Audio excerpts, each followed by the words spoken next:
महाराष्ट्र हे देशाचे आर्थिक इंजिन असल्याने विकसित भारत 2047च्या स्वप्नपूर्तीत आपला वाटा सर्वात मोठा असेल।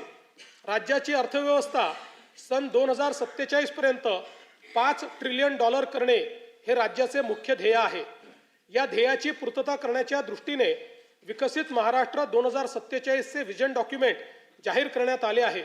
त्यानुसार सन 2029-30 पर्यंत साध्य करावयाची अल्पकालीन उद्दिष्टे, राज्याचे अमृत महोत्सवी वर्ष सन 2035 पर्यंत साध्य करावयाची मध्यमकालीन उद्दिष्टे आणि भारतीय स्वातंत्र्याचे शताब्दी वर्ष सन 2047 पर्यंत साध्य करावयाची दीर्घकालीन उद्दिष्टे निश्चित करण्यात आली आहेत।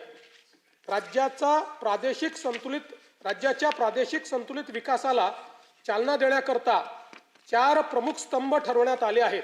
एक प्रगतिशील, दुसरं शाश्वत, तिसरं सर्वसमावेशक आणि चौथं सुशासन। या 4 स्तंभाच्या अंतर्गत 16 उपक्षेत्रे निश्चित करण्यात आली आहेत। सन 2047 साली विकसित महाराष्ट्राची इमारत उभी करण्याकरिता इथून पुढे येणाऱ्या सर्व अर्थसंकल्पात विकसित महाराष्ट्राच्या संकल्पाचे प्रतिबिंब दिसणार आहे। या संकल्पाची दिशा कशी असेल हे या वर्षीच्या अर्थसंकल्पात मी स्पष्ट करणार आहे।